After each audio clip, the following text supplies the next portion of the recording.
Hello, I'm the Nostalgia Critic guy. Remember it so you don't have to. Well, seeing how The Matrix clearly ripped off some of Japan's most famous animes, Japan decided they wanted to steal some of that shit back. Hence the Animatrix.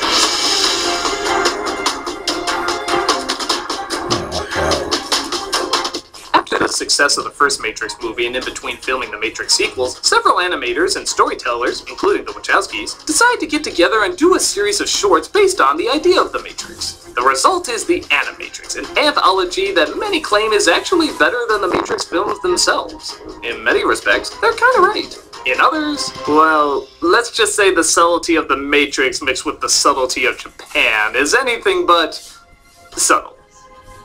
So let's take a quick glance at one source material stealing from another source material stealing from another source material. This is the Animatrix. The first one is The Final Flight of the Osiris, a CG short written by the Wachowskis. And boy, does it show. Aside from the CGI looking for the most part pretty damn impressive, especially when it comes to human textures, it has all the Wachowski trademarks. Totally pointless action scene? Check. Good looking blands trying to sound important but instead sounding disinterested? Go. Check. Horny sexual issues being explored under the guise of avant-garde storytelling? Double check. The story is the Osiris has discovered a drill that the machines have built to break into Zion, and they have to get that information to Zion as fast as possible. The Matrix, for some reason, is the only way they can get that information to them. Does this technological world hate phones for some reason? And they'll end up dying in the process. Sucks to be them. It would be nice if they actually let us, get to know these people so it felt more important when they got axed off. But it's pretty obvious that's not the short's intention. The intention, like anything related to the Matrix, is to be an exercise in new technology and looking cool. And for a short, it does that fine. You don't give a shit about what happens to them, but they look so cool while you're not giving a shit about what happens to them. As a fun little demonstration of cool CGI effects and some neat visuals, it's totally passable.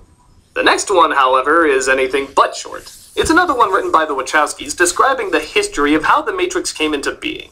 And on the one hand, it looks amazing. Some of the imagery is downright inspired and dripping with beautiful animation.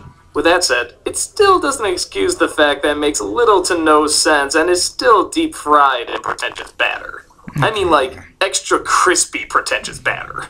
The story is told through the Zion Archives, which looks like every religion was smashed into a hologram card, where they were where humanity relied too much on technology. Robots did all the work and mankind just leaned back and relaxed. An interesting idea, when suddenly these machines with no emotions or thoughts of their own, suddenly get emotions and thoughts of their own.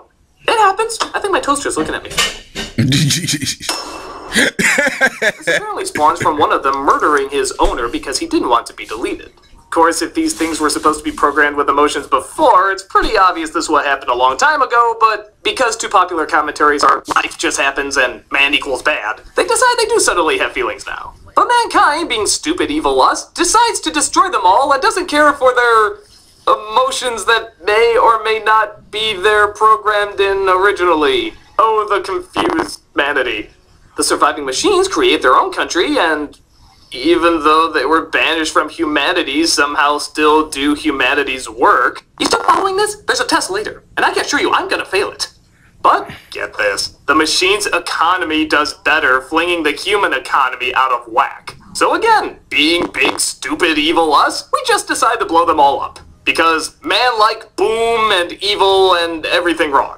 But the machines survived and decided they had enough. So they begin to enslave mankind. So our big, dumb, idiot commentary selves go to the obvious logical conclusion, destroy the sky. Yeah, because they're solar operated, this would apparently destroy them all. But even that doesn't work. Again, totally not explained why.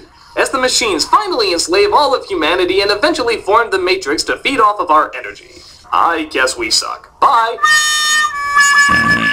So, I'm just gonna come out and say it, the shock value in this is beyond exploitive. There's some damn gritty acknowledgments of Nam, the Holocaust, street riots, real crime scenes, and they tried to make them as disturbing and gory as possible, desperate to get some sort of emotional reaction.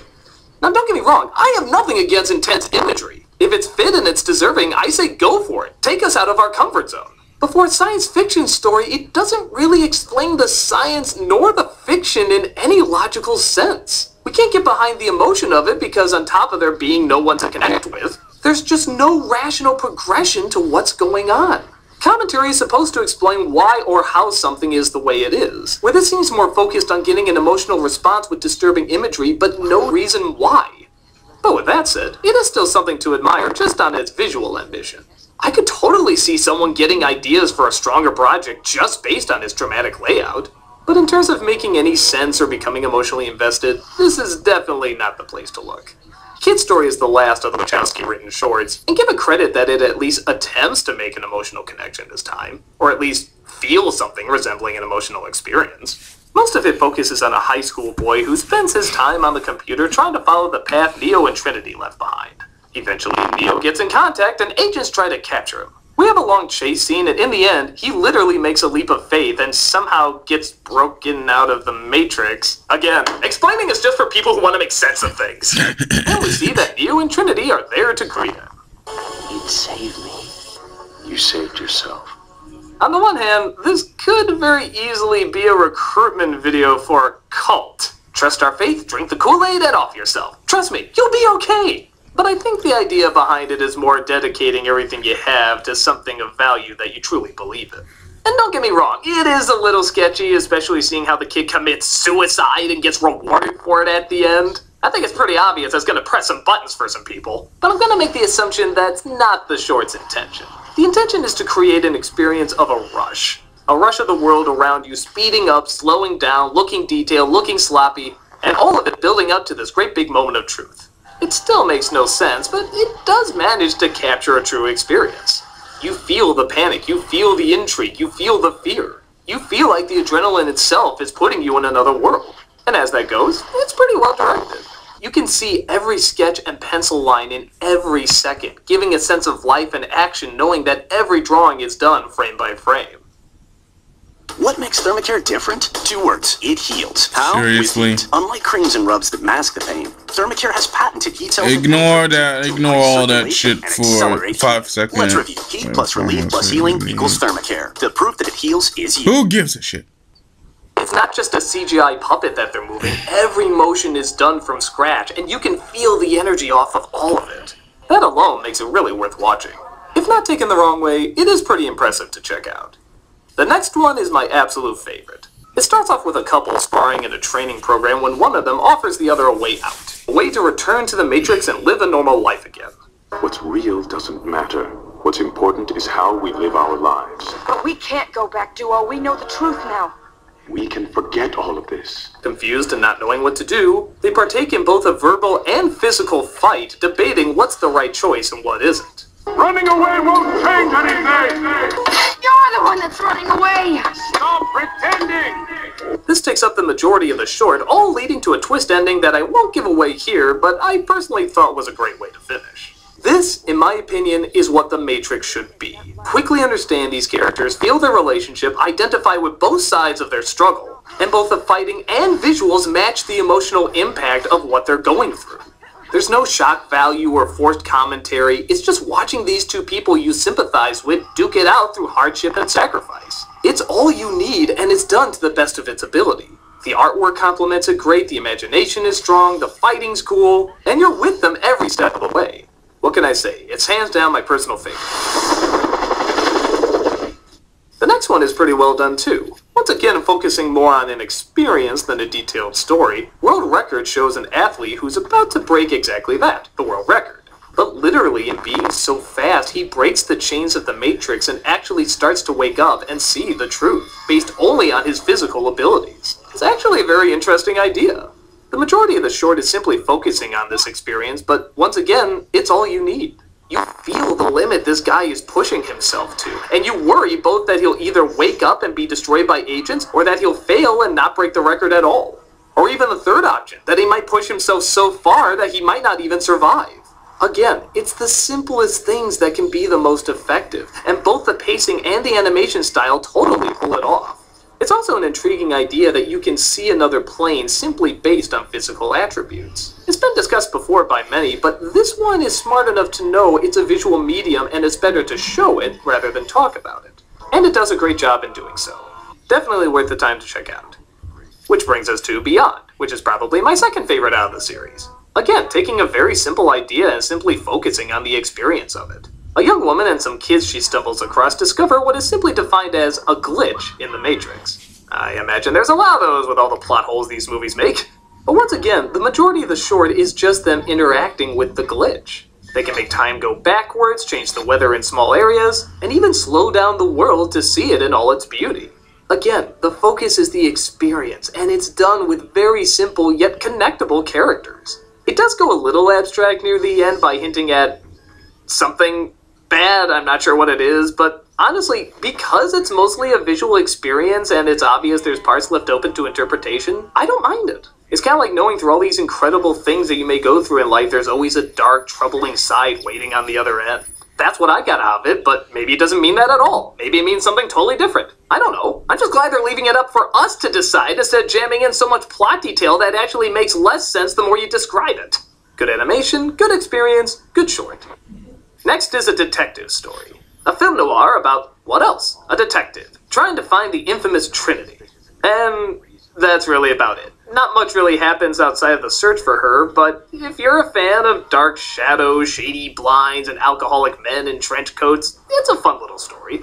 The style, once again, is great. Grainy, dark, and dripping in classic film noir style. Probably a style over substance short, but the style is so nice and the substance so not pretentious and annoying that I think it works out okay.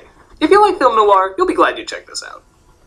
And the last one is definitely a weird one, to say the least. It starts out on the surface of the real world, still as apocalyptic as ever, as a rebel is chased down by machines. But it turns out she's part of a team that captures machines and reprograms them to think they're in a reality where they want to serve mankind. Sounds familiar, right? Turning the tables a little bit. They show it things like games, entertainment, lust, identity, trust, and all in probably the strangest but still creatively entertaining way possible. You might be spending half the time asking yourself why they look like Aeon Flux, and that's because the same designer worked on both. The other half, you'll be wondering what you're even looking at, but still kind of sucked in as to how they're winning over this machine using entirely visual means, with no dialogue whatsoever. This actually kind of makes sense. All a computer knows is words and numbers, so getting it to understand emotions would be more of a visual experience rather than a verbal one. It's a clever idea with unique layout and a different way of telling its story. And its ending is something right out of a gothic tale or a Frankenstein movie. Tortured, dark, and wondering if the right thing was ever done. It could have benefited from a bit more character, but for what it is and the time frame it has, it's pretty slick and fun to watch. It's out there, but it's definitely a short that brings you along for the ride and makes you glad that you're out there. And that's the Animatrix, and is it truly better than the Matrix movies? Personally, I think it is. True, it does have several bloated moments of self-importance, but I think you kind of come to expect that from the Matrix anyway.